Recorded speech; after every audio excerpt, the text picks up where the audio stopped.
Le 25 décembre 2003, jour de Noël à Cotonou, Bénin. Le temps était agréable, avec une légère brise chaude venant du golfe de Guinée. Et à l'intérieur du petit terminal de l'aéroport de Kadjehoun, la scène était très familière.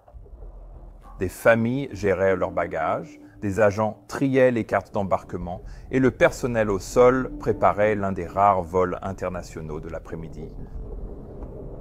Juste à l'extérieur, sur le tarmac, se trouvait un Boeing 727 à l'allure fatiguée, arborant les couleurs bleues et blancs de l'Union des transports africains, UTA, grossièrement peinte dessus et recouvrant à peine la livrée des anciens propriétaires de l'appareil.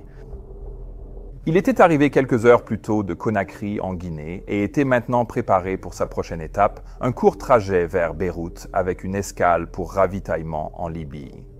Rien ne laissait penser que ce vol serait différent des précédents avec cette compagnie aérienne. C'était un trajet que l'Union des transports africains effectuait régulièrement.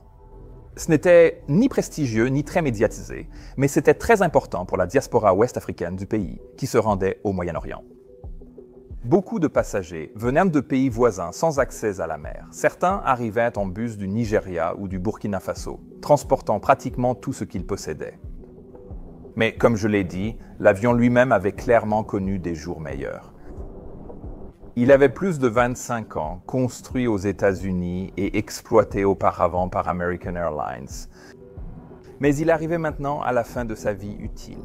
Et il avait été rafistolé avec des pièces d'occasion de provenance douteuses et entretenu sous la supervision d'une compagnie régionale en difficulté. Mais il volait toujours.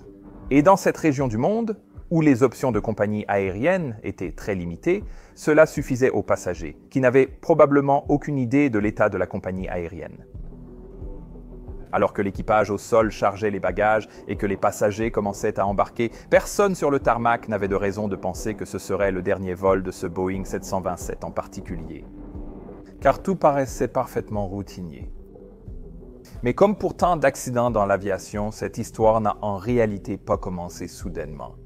Non, au contraire, elle s'était construite silencieusement, pièce par pièce, à cause de procédures importantes qui n'étaient pas respectées et de raccourcis pris pour des économies financières. Donc, même si cela ne semblait pas être le cas, tous les ingrédients étaient en réalité réunis et en moins d'une heure, ils allaient finalement tous se combiner. L'équipage du vol UT A141 est arrivé sur le tarmac peu après 13 heures, traversant le béton sous la chaleur ouest-africaine.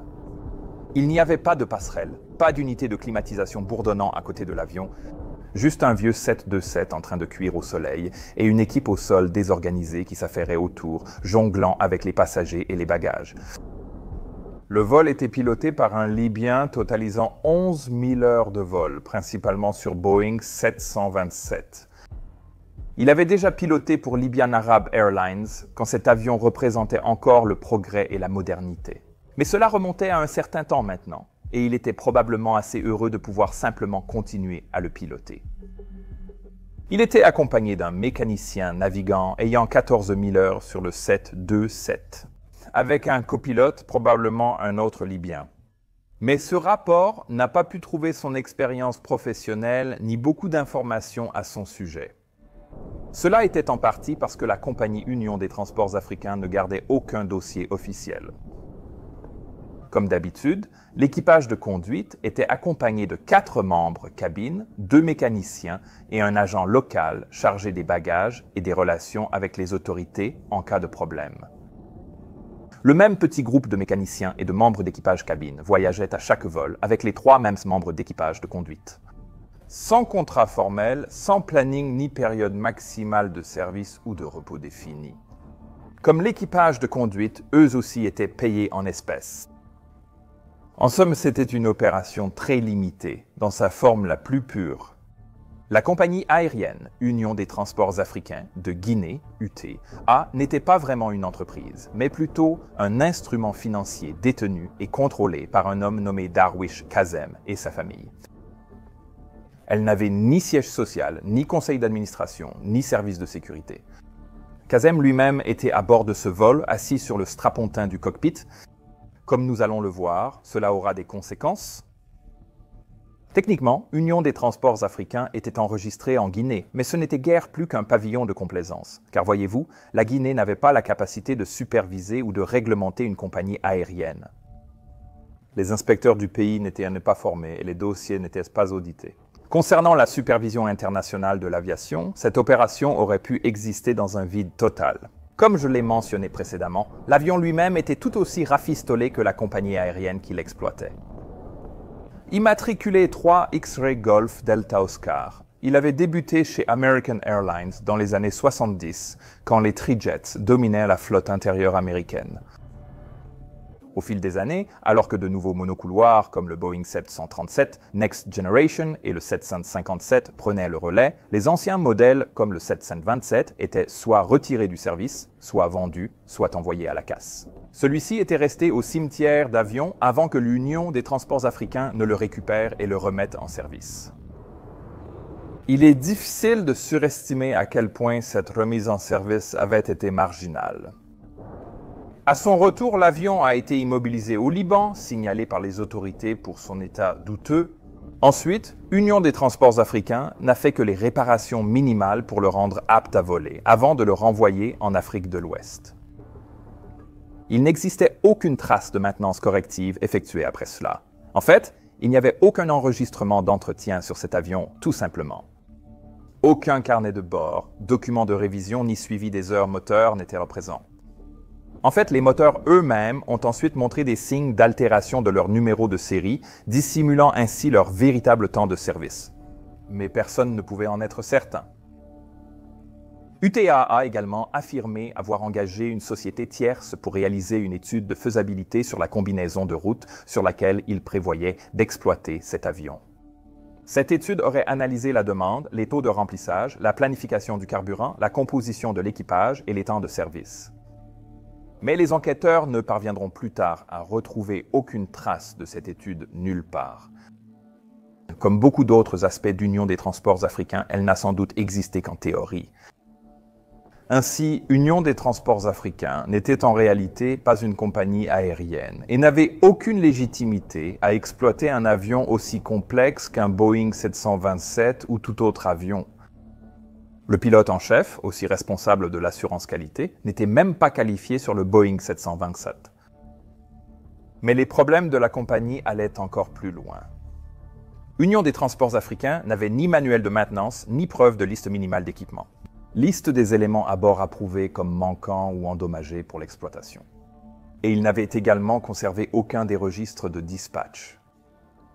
Le Bureau d'enquête et d'analyse pour la sécurité de l'aviation civile a ensuite trouvé dans les dossiers de la compagnie aérienne certains documents d'exploitation faisant référence à des avions qu'il n'avait même jamais possédés, comme le Lockheed L-1011 et les Fokker 50, ainsi que des destinations où il n'avait jamais opéré. Un enquêteur du Bureau d'enquête et d'analyse pour la sécurité de l'aviation civile a qualifié les manuels de copie maladroite d'autres compagnies, rédigés seulement pour répondre aux obligations réglementaires. Et un autre enquêteur a noté que les sections les plus cohérentes du manuel d'exploitation étaient une déclaration générique sur le fait que la sécurité était la responsabilité de tous. Cela montrait que cette compagnie aérienne n'avait ni la structure ni l'intention de respecter ce principe. Je ne saurais trop insister sur à quel point tout cela me met en colère. Ça me rend littéralement malade et j'espère que vous ressentez la même chose. Le siège officiel de l'Union des transports africains était situé dans une agence de voyage à Conakry, en Guinée, aussi propriété de Darwish Kazem. Et leur opération d'enregistrement se résumait à un comptoir loué à l'aéroport, leur seule véritable présence opérationnelle étant 2 conteneurs maritimes situés sur le terrain de l'aéroport. L'un contenait des pièces de rechange pour le Boeing 727, l'autre des documents imprimés et des bouteilles d'eau. C'était tout. Aucun bureau, centre d'exploitation, salle d'équipage, ni manuel, rien du tout. Même la trace de propriété et de location de l'avion était un vrai labyrinthe.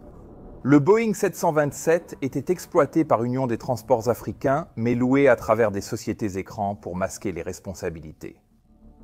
Et bien sûr, la structure de propriété de l'Union des transports africains elle-même était un véritable cauchemar. En s'y intéressant, les enquêteurs se sont lancés dans une course à travers un réseau de sociétés écrans et d'intérêts financiers qui remonte à un homme nommé Imad Saba. Le nom de Saba n'était pas inconnu des enquêteurs français. Il avait été lié à un certain nombre de compagnies aériennes de façade qui n'existaient que sur le papier, créées pour fournir des services dans des régions du monde où les autorités n'avaient pas la capacité d'examiner de près ou de poser trop de questions. Tout cela était conçu de manière à ce que, si quelque chose tournait mal, il n'y ait personne à poursuivre ou à tenir pour responsable, juste une trace écrite qui ne menait nulle part. Les autres compagnies aériennes de Saba agissaient aussi avec autant de prudence, certaines ayant été remarquées pour leur lien avec des opérations de trafic d'armes. L'une de ces sociétés avait été nommée par les Nations Unies pour des violations présumées des embargos sur les armes. Un autre avion de Saba s'était aussi écrasé il y a quelque temps, alors qu'il transportait de l'aide vers le Darfour. Donc, toute l'affaire semblait étrangement familière. Faux documents, avions hors d'usage, pays sans réelle autorité de régulation et peut-être un modèle économique basé sur la négation plausible. Je vous raconte cela parce que franchement, ça me met absolument hors de moi. L'industrie aéronautique que j'aime et que je respecte s'est construite autour du respect strict des règles et des traités internationaux. C'est ce qui a permis l'incroyable bilan de sécurité que nous voyons aujourd'hui dans le transport aérien international. Donc ce genre de bouffonnerie doit être à la fois dénoncé et complètement éradiqué. Le jour de Noël 2003, le vol que nous allons suivre était rempli à pleine capacité. Beaucoup de passagers étaient membres de la diaspora libanaise, c'est-à-dire des travailleurs et leurs familles proches qui avaient vécu et travaillé en Afrique de l'Ouest pendant des années et qui rentraient maintenant chez eux pour les fêtes. C'était Noël. Beaucoup portèrent des sacs de cadeaux pour leurs proches à Beyrouth. D'autres pouvaient aussi rentrer définitivement chez eux en portant plus d'affaires. L'enregistrement avait été chaotique, le personnel de l'aéroport n'attribuant pas de numéro de siège aux passagers, et des cartes d'embarquement étaient délivrées sans nom, et il a ensuite été découvert par les enquêteurs que de nombreux sièges avaient également été vendus ou revendus dans le terminal par des passagers qui n'avaient pas l'intention de voyager, essayant juste de les vendre à ceux sans réservation. Comme déjà dit, la demande pour ces vols était énorme. Certains ont sans doute fait de la revente de ces billets un business, comme pour les concerts. La zone de la porte d'embarquement était bruyante et chaotique, avec des enfants qui pleuraient, des gens se disputant des places et des bagages chargés à bord sans souci de la répartition du poids. Les enquêteurs n'ont jamais trouvé de manifeste de chargement pour ce vol et ont tenté de reconstituer le poids réel et la répartition des masses de l'appareil. Pour un vol normal, il aurait suffi de demander une copie de la fiche de chargement, mais cela n'était pas possible ici. Remplir une fiche de chargement et en remettre une copie à l'expéditeur avant le départ est une obligation pour tous les pilotes avant de fermer les portes. Et c'est précisément pour cette raison. Mais Union des transports africains n'a pas été en mesure de fournir une copie de la documentation d'expédition, non seulement pour ce vol, mais pour aucun de leurs vols. Les autorités guinéennes n'avaient pas exigé leur conservation, et les services aéroportuaires de Cotonou ont indiqué que Union des transports africains ne leur avait jamais demandé de copie des fiches de chargement.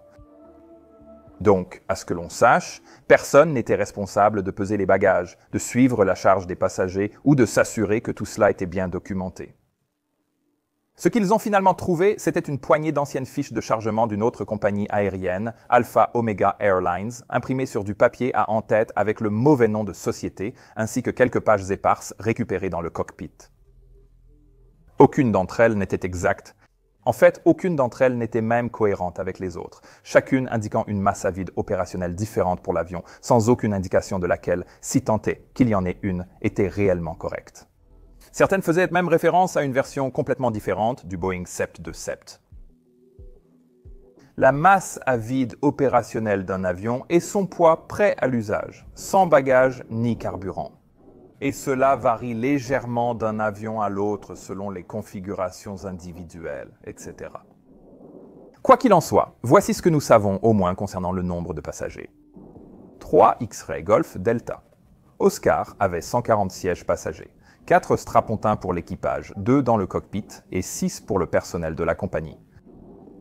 Chacun de ces sièges était occupé, et 2 cadres de la compagnie aérienne étaient assis dans le cockpit, ce qui, sans le vouloir, leur a offert une excellente vue sur ce qui allait se passer.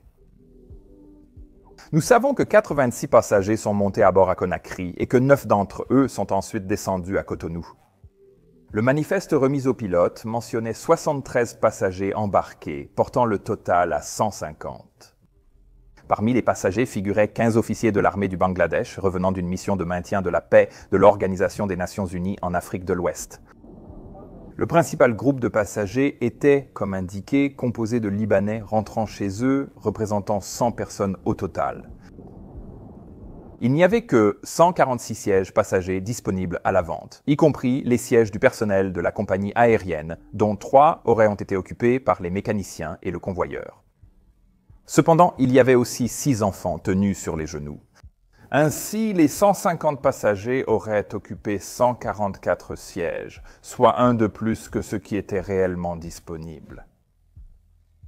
Le nombre exact reste inconnu, mais il pourrait avoir atteint 160 selon certaines estimations. Cela signifie qu'il y avait possiblement jusqu'à 12 personnes sans ceinture ni siège adapté. 30 minutes avant le décollage, l'enregistreur de voix du cockpit a commencé à fonctionner et a capté aussitôt des discussions inquiétantes. La première déclaration enregistrée provenait du copilote. Les fiches données n'indiquent ni la charge ni le poids, seulement les passagers. Qu'est-ce que c'est que ça? Allez, allez. Le commandant a répondu. Ne t'en fais pas, nous avons la liste des passagers sans leur poids. Cela montre que le copilote était conscient que les choses n'étaient pas faites correctement, car il a ensuite continué en disant « Chacun d'eux embarque dans l'avion avec des valises de 200 kg, 200 kg. Ce n'est pas possible. Faites-leur décharger et peser les bagages. Ensuite, nous saurons si nous arrivons à décoller. Les gens, je vous dis que ce sera tout un exploit si nous arrivons à décoller aujourd'hui. Au moins, soit qu'ils mettent donc là le poids exact pour qu'on sache. Qu'ils mettent les poids exacts pour qu'on puisse le calculer. Le directeur général de la compagnie aérienne est alors intervenu depuis le siège d'appoint, mais le poids est indiqué là. Mais le copilote a simplement répondu « Il n'y a pas de poids ». Chaque passager est monté à bord avec un sac de 20 kg, impossible avec un avion de 100 passagers. Si cet avion décolle aujourd'hui, vous verrez. Sinon, nous allons tomber dans la mer. Vous verrez quand l'avion décollera ou s'écrasera en mer. C'était une déclaration vraiment glaçante.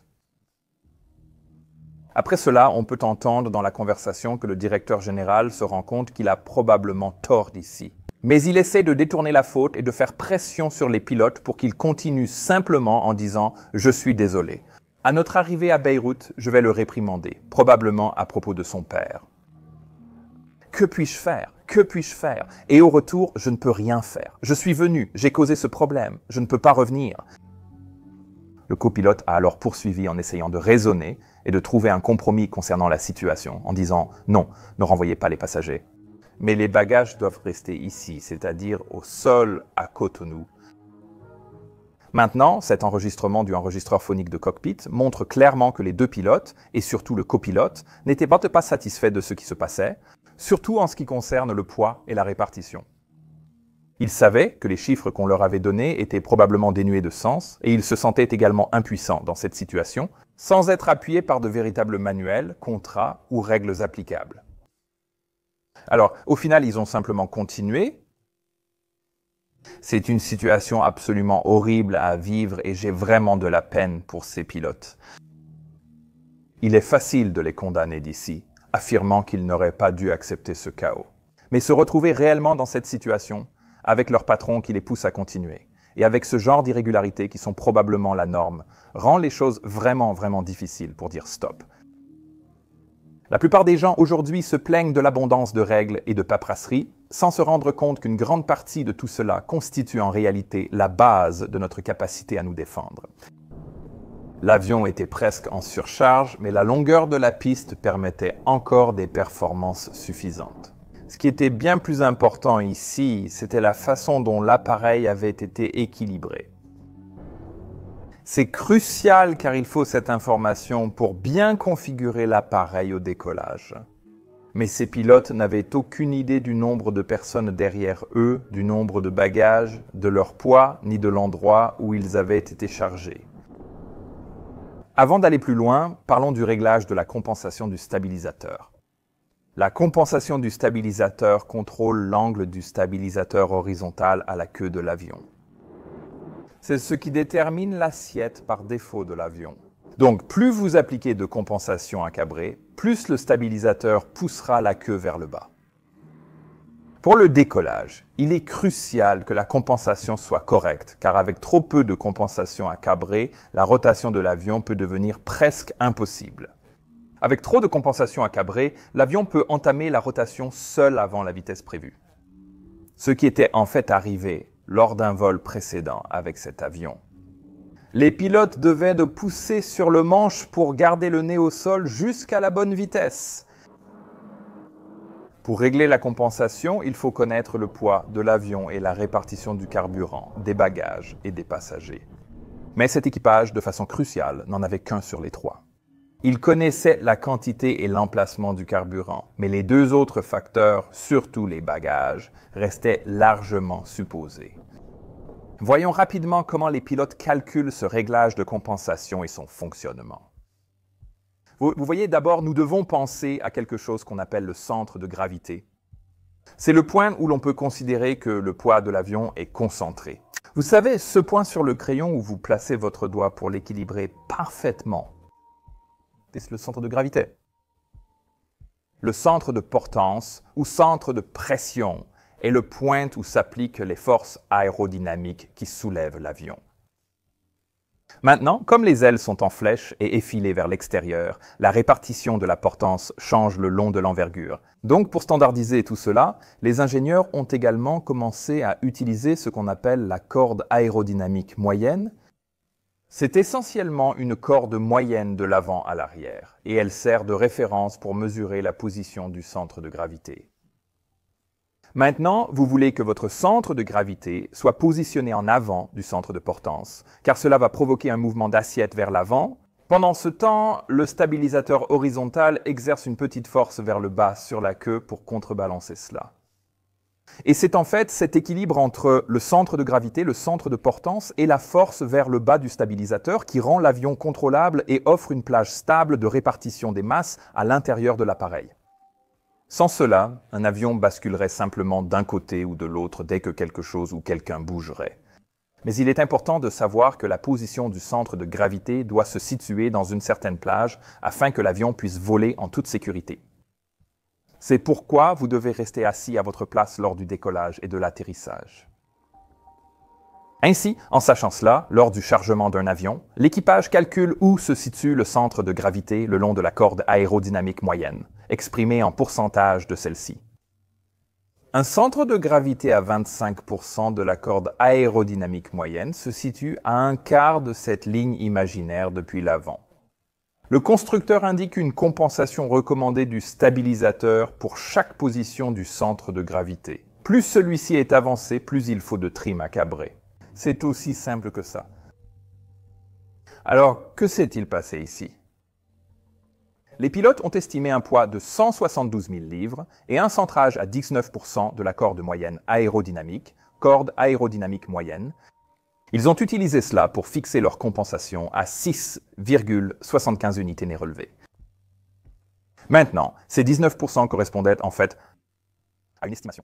Cela semble avoir été basé sur très peu de preuves, sauf sur l'intuition du pilote, et là où il devrait être sur un avion correctement chargé, au poids qu'ils estimaient. Mais il s'avère que le véritable centre de gravité n'était pas à 19%, il était en réalité à 14%, soit 5 points de pourcentage plus en avant. Et cela était dû au fait que les bagagistes à Cotonou avaient entassé presque tous les bagages dans la soute avant. Alors, rappelez-vous ce qu'il advient du réglage de la compensation si le centre de gravité est déplacé vers l'avant? Oui, avec le centre de gravité à 14%, la compensation correcte était 7,75 unités cabrées, pas 6,75, et cette unité en plus peut sembler minime. Mais dans une situation comme celle-ci, où tout est aussi limite, cela aurait énormément compté. L'équipage avait désormais un avion mal compensé, sans doute aussi en surcharge, et il allait bientôt faire face à un vent très léger par un après-midi ouest-africain très chaud et humide. Une fois les listes de vérification terminées, les pilotes voulaient démarrer les moteurs et commencer le roulage. Mais il s'est avéré que ce ne serait pas facile, car des passagers restaient debout dans les allées, refusant de s'asseoir. Donc, l'équipage de cabine a dû essayer de faire asseoir tout le monde, s'ils avaient une place, avant que l'avion ne puisse commencer à bouger. Les pilotes savaient qu'ils étaient en surcharge et ils savaient donc aussi qu'ils auraient probablement besoin de chaque mètre de piste disponible devant eux.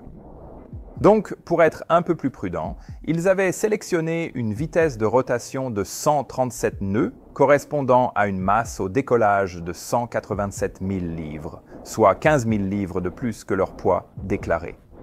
Mais au moins, cela devrait leur donner une meilleure chance de pouvoir effectuer la rotation avec une vitesse suffisante pour décoller. C'était donc une décision judicieuse de la part de l'équipage d'ajouter une petite marge de sécurité dans leur calcul de performance. Ils ont aussi choisi de décoller climatisation éteinte pour maximiser la poussée des moteurs. Mais comme je l'ai expliqué précédemment, la poussée n'allait pas être leur principal problème ici. Quoi qu'il en soit, l'avion a commencé à rouler et à remonter la piste. Et à ce moment-là, à 13h58 et 1 seconde, le 727 avait terminé sa remontée jusqu'au début de la piste 24. Et le copilote, qui allait être le pilote en fonction pour ce vol, a avancé les 3 manettes de poussée pour le décollage. L'avion a commencé à accélérer lentement, puis ils ont roulé et encore roulé. Même les contrôleurs aériens dans la tour ont remarqué combien le 727 mettait de temps à accélérer. Et quelque chose n'allait clairement pas ici. Malgré la pleine poussée des 3 moteurs, il a fallu beaucoup plus de temps que prévu pour atteindre la vitesse de rotation. Alors, lorsque les 137 nœuds ont enfin été atteints et que le commandant de bord a annoncé V1 rotation, le copilote a tiré sur le manche à balai. Mais rien ne s'est vraiment passé. L'enregistreur de vol a révélé une rotation tardive et faible de quelques degrés seulement. Et les enquêteurs ont ensuite utilisé une méthode de reconstitution des performances, appelée résolution inverse, pour comprendre ce qui s'est passé ici.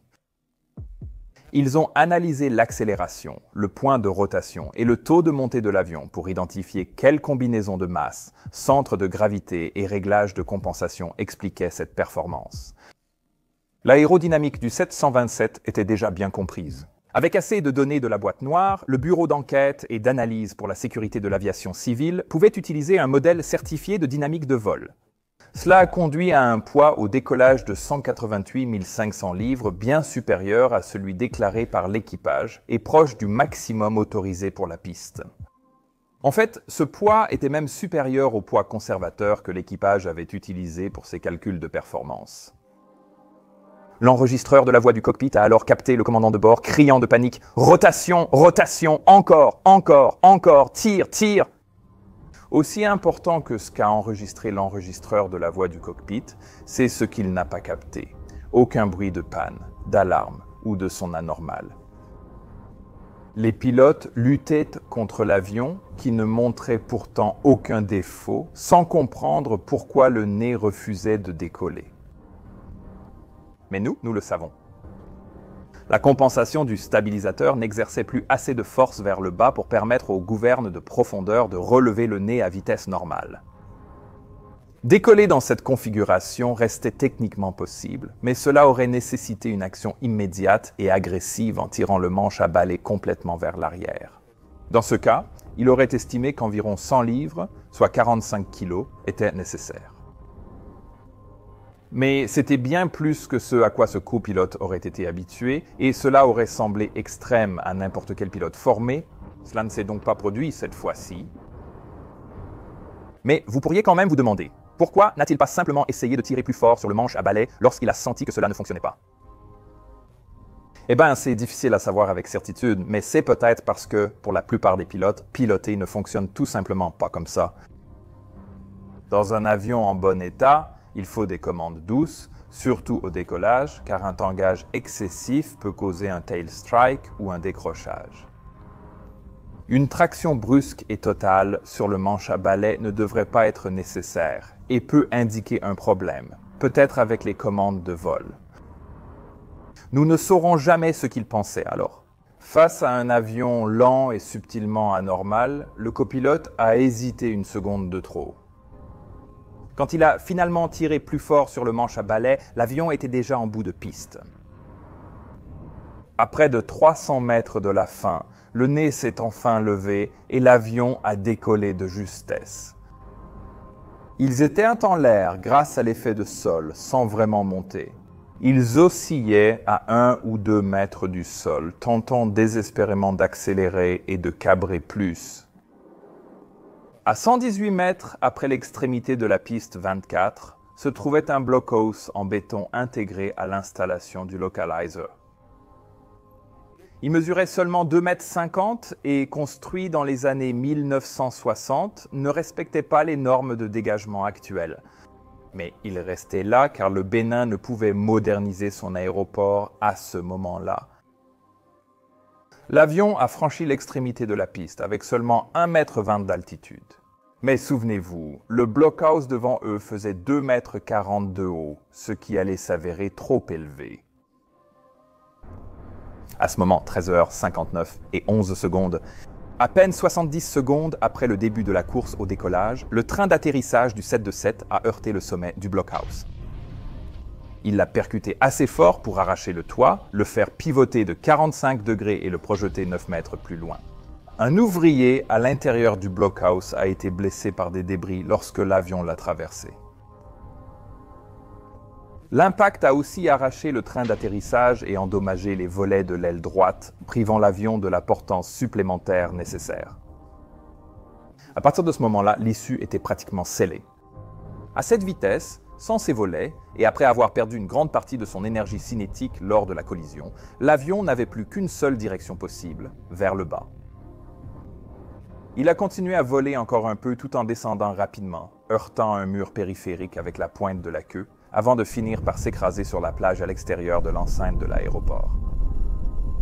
Le fuselage s'est brisé en 3 parties. La queue s'est détachée, le cockpit a été projeté vers l'avant et le corps principal a tourné à l'envers, dans l'eau peu profonde. À l'intérieur de la cabine, les passagers étaient désormais violemment projetés dans tous les sens. Certains se n'étaient même pas attachés, et cela a eu pour conséquence que beaucoup ont été blessés ou tués sur le coup. D'autres se sont noyés, incapables de fuir la cabine en train de couler.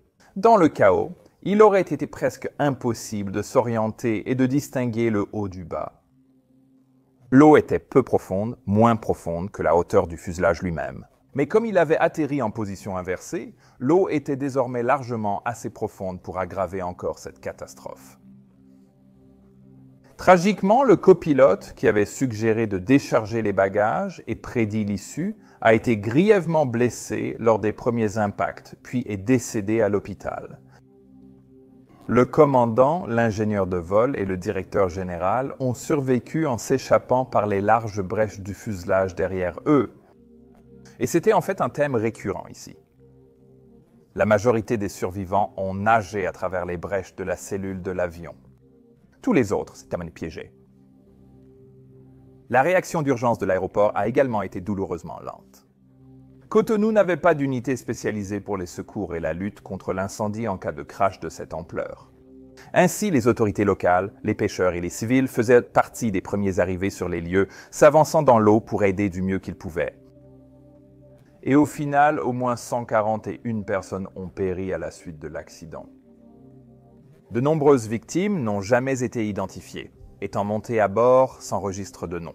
Et bien sûr, le chaos entourant l'embarquement et les billets signifiait que nous n'avons aucune idée du nombre réel de personnes à bord.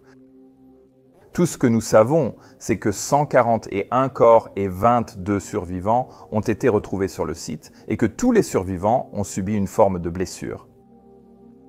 Cela fait un total de 163 personnes, dont 153 passagers et 10 membres d'équipage.